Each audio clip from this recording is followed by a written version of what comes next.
livros estão ficando mais rasos ou estão sendo moldados para um novo tipo de consumo? Bom, eu comecei a perceber um padrão em algumas leituras recentes. Leituras que eu comecei com muita expectativa, leituras que tinha uma janela que faz barulho quando o vento bate, premissas incríveis, universos ricos, com tanta coisa para explorar, mas que depois da empolgação inicial me deixaram com uma sensação daquele vazio, sabe? Um pouco estranha. E foi aí que eu comecei a me perguntar, os livros estão mudando ou o jeito que a gente consome essas histórias está mudando a escrita? Bom, e antes de continuar, eu gostaria de explicar para vocês o que eu chamo de tiktokização dos livros. Bom, eu sou a Tamires, bem-vindo ao meu canal, aqui Lemos com Calma.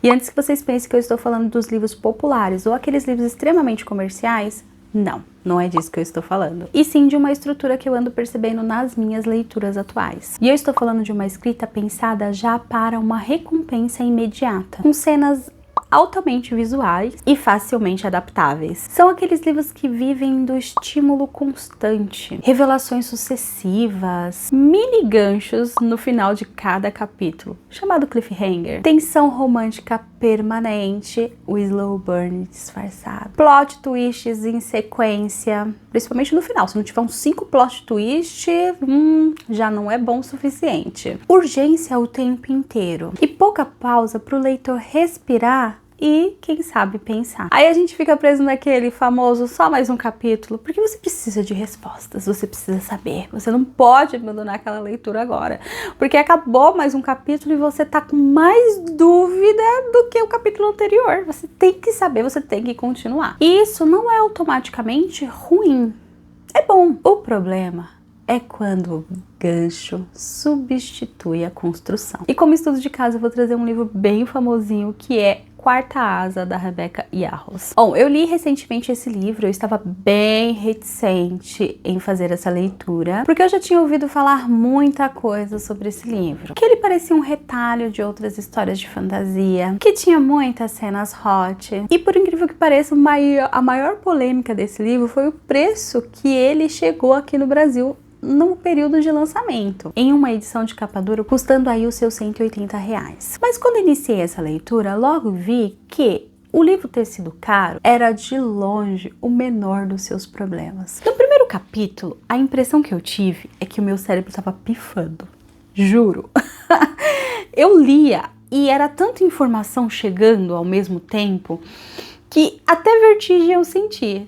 Tá, vocês podem achar que eu estava exagerando, mas não, eu tinha acabado de sair de uma leitura extremamente lenta. Os acontecimentos do livro é narrado de uma forma tão rápida que parecia que eu estava vendo um vídeo curto em velocidade 2. E aí eu me vi recorrendo a estratégias de pausas para que eu conseguisse absorver tudo que estava me sendo apresentado. E também para que o meu cérebro se acostumasse com aquele ritmo de narrativa. Mas vamos focar em algo mais interessante. Apesar do livro ter esse ritmo mais acelerado, eu gostei dessa leitura. E eu tenho que apontar aqui para vocês exatamente o que nesse livro funciona e por que ele fez tanto sucesso. Em Quarta Asa, nós temos uma premissa fortíssima. A Violet, que é a nossa protagonista, irá participar de uma seleção, pode-se dizer uma seleção, que consiste em um teste extremamente perigoso, para entrar numa academia extremamente perigosa e se aliar, se ela tiver sorte, a um dragão basicamente mais perigoso ainda. E já no início do livro nós já temos a informação que a Violet, ela é possivelmente muito mais fraca do que os outros cavaleiros. Ela se machuca com muita facilidade. E tem um detalhe ainda importante, a Violet é filha da comandante mais poderosa do exército. Ela perdeu o pai e o irmão recentemente, mas ainda assim ela tem uma grande predisposição em ajudar os demais e perguntar depois. Os capítulos são construídos com uma movimentação constante. A Violet indo para a cerimônia inicial, que consiste basicamente em ela andar em uma ponte extremamente estreita, perigosa, em sei lá quantos metros de altura, com ventos fortes e possivelmente uma chuva vindo aí, a morte é quase certa. E as informações sobre o mundo são jogadas na sua cara o tempo todo. Então a gente já acompanha aquela apreensão. Será que a protagonista vai passar nesse teste? Quantas pessoas vão morrer? E esse ritmo, ele se mantém o livro todo. Você sempre tá com medo do que vai acontecer com a protagonista. Então sempre há um teste, uma possibilidade inerente da morte acontecer. E você só vai, porque a recompensa é garantida. Mas o que acontece quando a história tem que sustentar esse ritmo por 600, 800, 1.200 páginas? Bom, o primeiro livro consegue fazer isso muito bem. Há um cansaço ali no decorrer das páginas, mas existe uma tensão romântica, além do perigo constante da protagonista morrer, que vai te prendendo ao longo dos capítulos. E no final nós somos presenteados com não um, mas 2 plot twists. E isso te deixa sedento para a continuação da trama, fazendo com que este livro ocupe sua mente por muito mais tempo. Bom, nem tudo são flores, né? Mas tudo isso tem um custo narrativo. Conforme eu fui avançando na leitura, eu fui percebendo os buracos ali na narrativa e em como faltava algo essencial para que esse mundo continuasse a existir. Mas o certo seria dizer para que esse mundo se solidificasse na minha mente para que ele começasse a existir. Porque para manter esse ritmo absurdo, a Rebecca Yarros teve que comprometer algo essencial: descrições narrativas. Há muitas descrições genéricas nesse livro. E essa é a parte que mais me pega em se tratando de fantasia. Porque a Rebecca Yarros utiliza um atalho de evocação muito comum na fantasia contemporânea.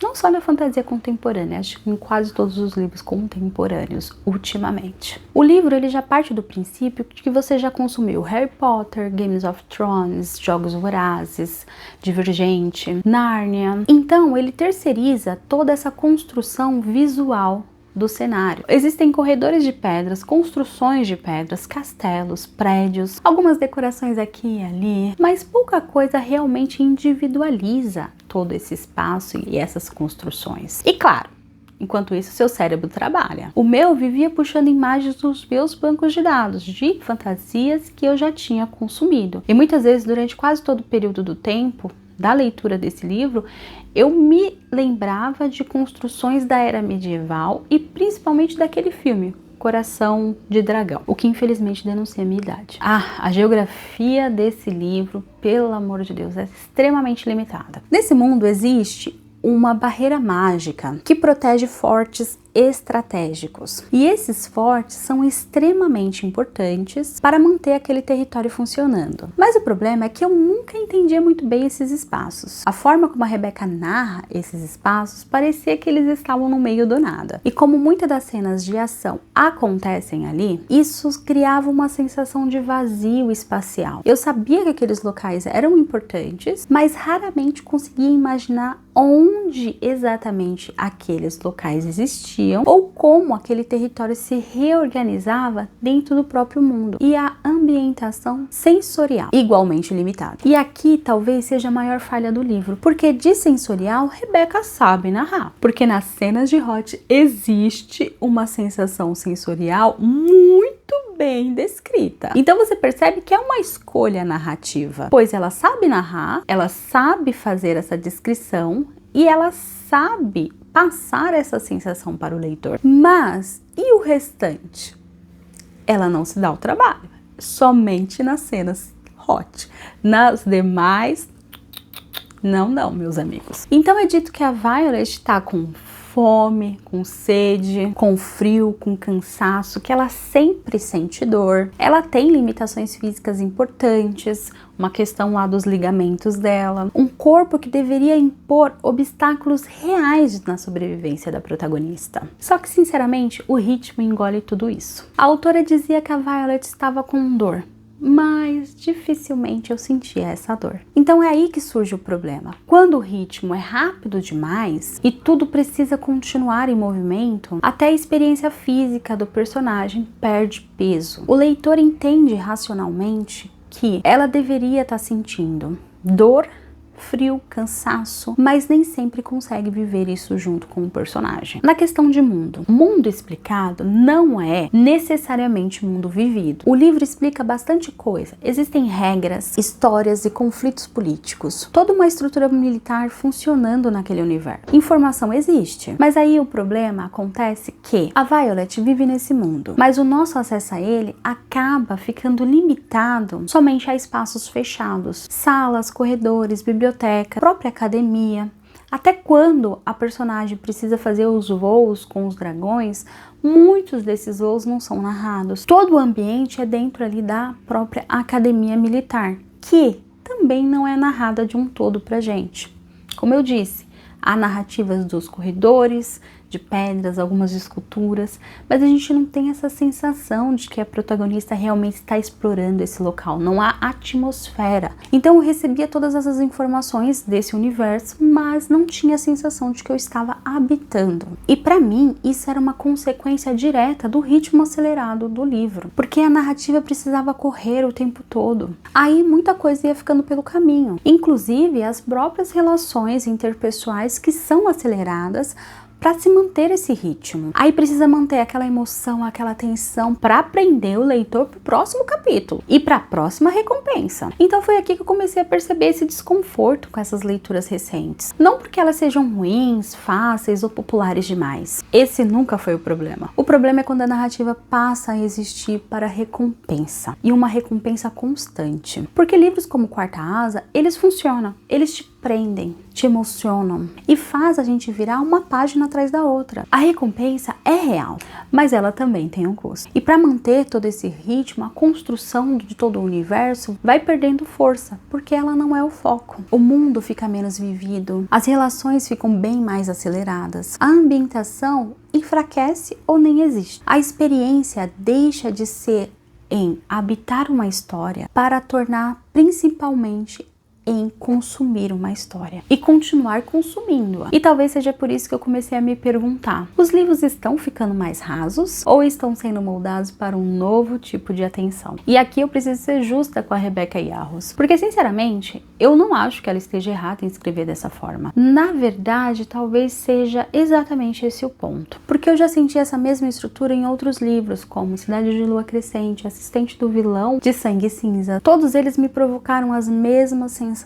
E isso foi me incomodando porque essas histórias tinham coisas em comum, como premissas extremamente incríveis, universos que prometiam muito, mas todas sempre embaladas na mesma lógica de construção narrativa. Uma narrativa que precisa te recompensar o tempo inteiro. Eu não digo isso como um julgamento moral desses autores. Não, a gente não vive de luz. Precisamos pagar contas. Talvez o que esteja me incomodando não seja somente a escolha desses autores ou do mercado editorial, mas sim o que nós, leitores, estamos esperando das histórias. Porque quando tudo precisa nos prender, nos faz pensar se ainda existe espaço para contemplação. E talvez seja isso que me faça ficar pensando sobre esse assunto. Porque não necessariamente eu sinto falta de livros mais difíceis, mais lentos, simplesmente por obrigação. Não é sobre elitizar a leitura ou fingir que toda história precisa ter 1000 páginas de descrição para ter valor. Mas eu sinto falta daquela sensação de habitar uma história,